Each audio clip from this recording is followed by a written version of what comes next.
ఓం విఘ్నేశ్వరాయ నమ. ఓం సరస్వతీదేవియే నమ. ఓం గురుభ్యో నమ. శ్రీ గురుచరిత్ర 5వ అధ్యాయం. నామధారకుడు మహానుభావ, భగవంతుడు కలియుగంలో కూడా 2 సార్లు అవతరించారు అంటిరి కదా, వాటిని గురించి వివరించండి అన్నాడు. అతని శ్రద్ధాభక్తులకు సంతోషించి సిద్ధుడు ఇలా చెప్పాడు. మంచిది, ఆ కథలు వినటం వలన నీకెంత ప్రయోజనమో అవి చెప్పటం వలన నాకు కూడా అలాంటి ప్రయోజనమే కలుగుతుంది. కనుక చెబుతాను, శ్రద్ధగా విను.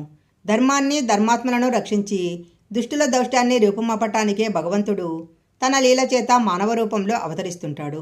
ఈ కలియుగంలో కూడా అలాగే ఇప్పుడు మనం కూర్చున్న గంధర్వపురానికి తూర్పు దిక్కున దూరంగా పవిత్ర గోదావరి సమీపంలో ఉన్న పిఠాపురం అనే అగ్రహారంలో ఆయన అవతరించారు. పిఠాపురంలో అల్పరాజు శర్మ, సుమతి అనే పుణ్యదంపతులు ఉండేవారు. వారు బ్రాహ్మణులు, అపస్తంభ శాఖకు చెందినవారు, దత్తభక్తులు. వారికి ఎందరో పిల్లలు పుట్టారు, కానీ అందరూ చనిపోగా 2 మాత్రమే బ్రతికారు. వారిలో ఒకడు కుంటివాడు, మరొకడు గుడ్డివాడు. తరువాత కూడా 2 పిల్లలు పుట్టి చనిపోయారు. నిత్యమూ భిక్షకై వచ్చేవారిని శ్రీదత్త రూపాలుగా భావించి వారు భిక్ష సమర్పించేవారు.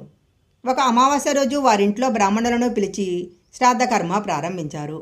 అలాంటి రోజున బ్రాహ్మణ భక్తులు భోజనం చేయకముందు మరెవ్వరూ భోజనం చేయరాదని శాస్త్రము.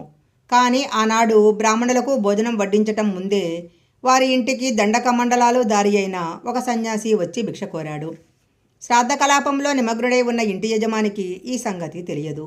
ఇల్లాలైన సుమతి ఆ వచ్చిన సంయమేంద్రుడు శ్రాద్ధభక్త అయిన పరమేశ్వరుడేనని, తమ కులదైవమైన శ్రీ దత్తాత్రేయుడు అని విశ్వసించి ఆయనకు భిక్ష ఇచ్చింది.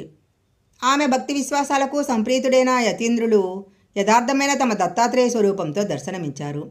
నామధారక, అప్పుడు ఆ స్వామిని చూడటానికి 1000 కన్నులు చాలవు, వర్ణించటానికి ఎన్ని వేల నాలుకలైనా సరిపోవు. 2 చేతులలో శంకుచక్రాలు, 2 చేతులలో డమరు త్రిశూలాలు, మిగిలిన 2 చేతులలోనూ జపమాల కమండలాలు ధరించి 6 బాహువులతో 3 ముఖాలతో స్వామి వెలిగిపోతున్నాడు. వెండికొండ వలె తెల్లని కాంతితో ఆయన మూర్తిభవించిన శుద్ధసత్వమా అన్నట్లు ప్రకాశిస్తున్నాడు. ప్రపంచంలోని దీనులను ఉద్ధరించటానికి 6 చేతులు చాలక అనేకమైన బాహువులే ఆయన శిరస్సు నుండి వచ్చాయా అన్నట్టు ఆయన జుటాజుటం నుండి జుట్టు పాయలుగా వేలాడుతుంది.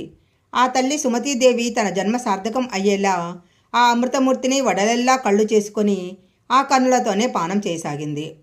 అప్పుడా కరుణాకరుడు, తల్లి, అచంచలమైన నీ విశ్వాసానికి సంప్రీతుడయ్యాను. శ్రాద్ధ బ్రాహ్మణులు భోజనం చేయకముందే నేను పరమేశ్వరుడన్న విశ్వాసంతో భోజనం పెట్టావు. నీ అదృష్టము నీ అభీష్టము ఏమిటో చెప్పు, నేను తప్పక నెరవేర్చగలను అన్నాడు. స్వామి మాటలు అమృతధారలై ఆమె చెవుల ద్వారా శరీరంలోని సర్వధాతువులలోకి ప్రవహించాయి. జగన్మోహనమైన శ్రీ దత్తాత్రేయ స్వామి దర్శనంతో ఆమె కన్నులు ఆమె యొక్క అమృతవాక్కులు వినటం వలన ఆమె చెవులు బ్రహ్మవాక్కులైన వేదాలను వినిన ఋషిసత్తముల వలె చెవులు పరమ పావనమయ్యాయి. ఆమె కృతజ్ఞతతో పరమాత్మ, యోగులను కూడా ముగ్ధులను చేసేలా దర్శనమిచ్చావు. అంతేగాక నా చేతి అన్నం స్వీకరించారు. ఇంతకంటే నాకేం కావాలి? నేను ధన్యురాలను. ఈనాటి శ్రాద్ధదేవతలైన మా పితృదేవతలు కూడా ధన్యులయ్యారు. నువ్వు భక్తుల కోరికలు తీర్చే కల్పవృక్షానివి. నువ్వు నన్ను తల్లి అని సంబోధించావు కాబట్టి నేను ప్రత్యేకంగా నిన్ను వరమడగాల్సిన పని లేదు. నువ్విచ్చిన మాట నిలుపుకో చాలు అంది.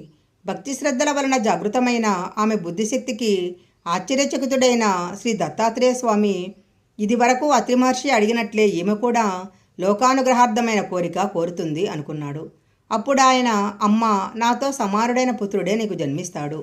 కానీ నువ్వు పుత్రవ్యామోహంతో అతని మాటలు పట్టించుకొనక నువ్వు చెప్పినట్లే అతడు చెయ్యాలని నిర్బంధింపకూడదు. అతడు చెప్పినదే అక్షరాల అమలు జరపాలి అన్నారు.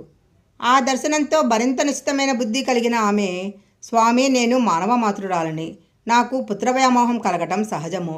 అది లేక మాతృవంచ పరిపూర్ణము అయ్యేదెలాగా? కనుక పుత్రుడు జన్మించాక సమయానుకూలంగా అటు వివేకాన్ని నువ్వే అనుగ్రహించాలి అని ప్రార్థించింది. ఆమె సమయస్ఫూర్తికి మెచ్చి దత్తస్వామి నవ్వి ఆశీర్వదించి అంతర్హితులయ్యారు. సుమతీదేవి ఆనంద పారవేశంతో ఇంటిలోకి వెళ్ళి పితృశాస్త్రాది కార్యకలాపాన్ని కొనసాగిస్తున్న భర్తను పక్కకు పిలిచి, స్వామి, నేను ఈనాడు ఒక అపరాధం చేశాను. చేసిన అపరాధం చెబితే దోషం పోతుంది. శ్రాద్ధ బ్రాహ్మణులు ఇంతవరకు భోజనం చేయలేదు కదా, కానీ ఇప్పుడే ఒక సన్యాసి వచ్చి భిక్షమడిగాడు. ఆయనే యజ్ఞపతి, శ్రాద్ధ ఫలభోక్త అయిన శ్రీ దత్తాత్రేయ స్వామి అని భావించి భిక్ష ఇచ్చాను.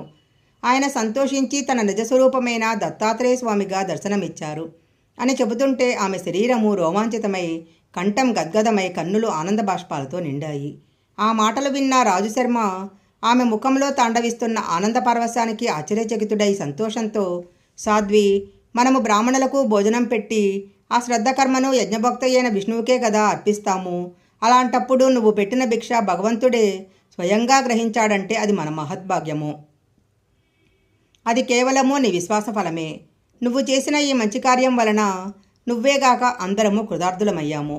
శ్రీ దత్తాత్రేయ స్వామి మధ్యాహ్న సమయంలో అనేక రూపాలలో భక్తులను ఉద్ధరించటానికి అతిథి వలె సంచరిస్తుంటాడని విన్నాము. ఆచరణలో జరిగిన లోపం వలన అతిథి ఆకలితో తిరిగిపోతే సాక్షాత్తు శ్రీహరే తిరిగిపోయినట్లు. నువ్వు చేసిన పని ఎంతో కళ్యాణకరమైనది అని ప్రశంసించారు. అప్పుడు ఆ పరమసాధ్వి తనకు స్వామి వరమిచ్చిన సంగతి వివరంగా చెప్పింది. రాజుశర్మ ఆనందభరితుడై, కళ్యాణి, నువ్వు మన వంశానికి ప్రపంచానికి కూడా మంగళకరమైనదే కోరావు. నేను ధన్యుణ్ణి అని ఆమెను మనసారా అభినందించి మిగిలిన శ్రాద్ధ కలాపాన్ని యథావిధిగా పూర్తి చేశాడు. త్వరలో ఆ సతీమ తల్లి సుమతీదేవి గర్భం ధరించి ఒక భాద్రపద శుక్ల చతుర్థి నాడు ఉదయము శుభముహూర్తంలో కాలాతీతుడు, పుట్టుకలేనివాడు అయిన భగవంతునికి పుట్టుక ఇచ్చింది. దైవజ్ఞులు ఆ శిశువు యొక్క జన్మలగ్నము గ్రహస్థితి గణించి సాక్షాత్తు కల్పవృక్షమే వారింట వెలసిందని, సాక్షాత్తు దత్తాత్రేయుడి అవతరించాడని అన్నారు. రాజుశర్మకు కలిగిన అదృష్టాన్ని పూర్వము అత్రి మహర్షికి ప్రాప్తించిన మహద్భాగ్యంతో పోల్చారు. ఆ శిశువు పాదాలలో దివ్యచిహ్నాలు మొదలైన శుభలక్షణాలతో అప్రతిమాన తేజస్సుతో ప్రకాశిస్తుండటం వలన అతనికి శ్రీపాదుడు అని నామకరణం చేశాడు. నామధారక, ఇది కలియుగంలో శ్రీ దత్తాత్రేయ స్వామి యొక్క మొదటి అవతారము. పుట్టినది మొదలు శ్రీపాదస్వామి శుక్లపక్ష చంద్రునిలాగా అందరికీ ఆహ్లాదాన్ని అందిస్తూ, ఆనందం చెందిస్తూ, ముద్దులు మూటగడుతూ పెరిగి 8 ఏళ్ల వాడయ్యాడు. అతని ముద్దు ముచ్చటలు తల్లిదండ్రులే కాక ఆ ఊరి వారందరూ తనివి తీరా అనుభవించారు. అతని పాదస్పర్శతో ఆ ఊరు, అతని జననము, బాల్య జీవితాల వల్ల ఆ పవిత్ర గోదావరి ప్రాంతము ఎంత ధన్యత పొందాయో చెప్పతరమా. 8వ ఏట అతని తల్లిదండ్రులు ఒక శుభముహూర్తంలో అతనికి ఉపనయనం చేశారు. సామాన్యంగా అటు తర్వాత వటువుకు తగిన గురువు వద్ద అధ్యయనం చేయిస్తే కానీ వేదం రాదు.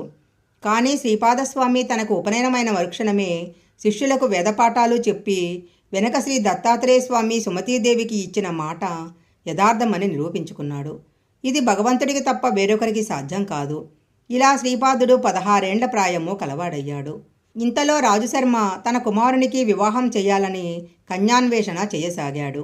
అది తెలిసి ఒకనాడు శ్రీపాదస్వామి తండ్రితో, నాయనా, నువ్వు నాకు వివాహం చేయటానికి తగిన కన్య కోసం అన్వేషించనవసరం లేదు. సర్వశుభ లక్షణాలు కలిగి నాకు తగిన కన్య సిద్ధంగా ఉంది. ఆమె పేరు యోగశ్రీ. నేను ఆమెను చేపట్టి సన్యాసినవుతాను. నేను శ్రీవల్లభుడను కనుక నాకు సంతానం లేకపోయినా నిత్యముక్తుడనే అని నిశ్చయంగా చెప్పాడు. ఆ తండ్రికి మాటలు మనస్తాపాన్ని కలిగించాయి. కన్నుల నీరు కారుతుంటే పెళ్ళుబుకుతున్న పుత్ర వ్యామోహంతో ఇలా వాపోయాడు. నువ్వు గనక సన్యసించి మా దగ్గర లేకుండా పోతే మేము నీటి నుంచి బయటపడిన చేపపిల్లల వలె శోకంతో విలవిలలాడి మరణిస్తాము. నువ్వు సాక్షాత్తు పరమేశ్వరుడివే అయినా మా పుణ్యం వలన మాకు బిడ్డవే జన్మించావు. అట్టి నీవే తల్లిదండ్రులమైన మమ్మలను శోకసాగరములో ముంచి వెళ్ళిపోవటం ఉచితమేనా? భగవంతుడవు, ధర్మగొప్తవు, ధర్మరక్షకుడవు అయిన నువ్వే పుత్రధర్మాన్ని నిర్వహించుకుంటే ఎలా అన్నారు.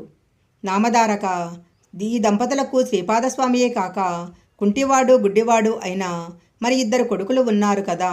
రాజుశర్మ ఆ ఇద్దరిని శ్రీపాదస్వామి వద్దకు తెచ్చి, నాయనా, నిన్ను స్మరించడం చేతనే సంసార బంధం తొలగిపోతుంది. కానీ అవటివారైన నీ సోదరులిద్దరిని చూసినప్పుడు మాత్రము మాకు మరలా ఈ సంసార బంధాలు పెనవేసుకుంటాయి. వీరితో మా గతి ఏమి అని దుఃఖించాడు. వారి బాధను గుర్తించిన శ్రీపాదస్వామి అన్నలిద్దరినీ తన అమృతహస్తంతో సృజించాడు. సంజీవిని స్పర్శ చేత చనిపోయిన వారికి ప్రాణం వచ్చినట్లు స్వామి స్పర్శ చేత తక్షణమే వారిద్దరూ పాదనేత్రవంతులై సుందర సుకుమారమైన రూపాలతో ప్రకాశింపసాగారు. సర్వతంత్ర స్వతంత్రుడు, సకల జగన్నియామకుడు అయిన భగవంతుని మహిమకు సాధ్యాసాధ్యాలు లేవు. ఈ అద్భుత సన్నివేశం కన్నులారా చూసిన తల్లిదండ్రులు శ్రీపాదుడు కేవలము తమ పుత్రుడు అన్న భ్రాంతి పటాపంచలయ్యింది. అతడు లేని చోటే లేదు కనుక అతడు తమ దగ్గర లేకుండా పోతున్నాడు అన్న వ్యామోహం అంతరించింది. ప్రపంచమంతా తమ సంతానమే అయినా ఆ ప్రభువును తమ పుత్రుడని భ్రమించి ఇంట్లో కట్టిపెట్టుకోవటం అపరాధమని తోచి సుమతీదేవి స్వామినిలా ప్రార్థించింది. ప్రభు, నీ మాయచేత నువ్వు నా పుత్రుడవని భ్రమించాను. నీకు పాలిచ్చి పెంచటం వలన నువ్వు సర్వలోకాలను పాలించే జగన్మాతకు ప్రభువన్న సంగతి మరచాను. అనంతకోటి బ్రహ్మాండాలే నీయందు ఇమిడి ఉన్నాయి. నా భ్రాంతి తొలగించు అన్నాడు. అప్పుడు ఆయన తన యథార్థ రూపాన్ని తల్లికి మరొకసారి దర్శింపజేశాడు. అప్పుడు స్వామి ఇలా అన్నాడు, అమ్మా, నువ్విప్పుడు దర్శించిన రూపాన్ని నిరంతరము ధ్యానిస్తుండు. త్వరలో నువ్వు ఈ అజ్ఞానాంధకారాన్ని దాటి నా సాయుధ్యం పొందగలవు. ఈ కొడుకులిద్దరూ నూరేండ్లు సుఖంగా జీవించి మిమ్మలను భక్తితో సేవిస్తారు. వీరికి విద్య, సంపద, కొడుకులు, మనమలు అన్నీ పుష్కలంగా సమకూరుతాయి. వీరు కూడా లోకవంజులవుతారు. ఆ సోదరులిద్దరూ శ్రీపాదస్వామిని భక్తితో స్థితిస్తుంటే వారితో, మీరు తల్లిదండ్రులను ప్రత్యక్ష దైవాలుగా భావించి సేవించి తరించండి, నేను సన్యసించాలి అని చెప్పి తన తల్లిదండ్రులకు ముమ్మారు ప్రదక్షిణ చేసి వారి అనుజ్ఞ తీసుకొని వెంటనే సన్యసించి పాదాచార్యై ద్వారకా, కాశీ, బృందావనము మొదలైన క్షేత్రాలు దర్శిస్తూ బదరీ వెళ్ళి అటు తర్వాత గోకర్ణ క్షేత్రానికి చేరారు. అక్కడ మహాబలేశ్వర లింగ రూపంలో సాక్షాత్తు శంకరుడే నివసిస్తూ ఉంటాడు. ఆ లింగాన్ని ప్రతిష్ఠించినది గణేశ్వరుడు. ఆ క్షేత్రము సజ్జనులకు నెలవు. అందువల్లనే ఈ క్షేత్రాన్ని సజ్జనులను ఉద్ధరించటానికే శ్రీపాదస్వామి అక్కడికి వెళ్ళారు అని సిద్ధుడు చెప్పారు. శ్రీ దత్తాయ గురవే నమః. శ్రీపాదవల్లభాయ నమః. శ్రీ నృసింహ సరస్వతే నమః. శ్రీ గురు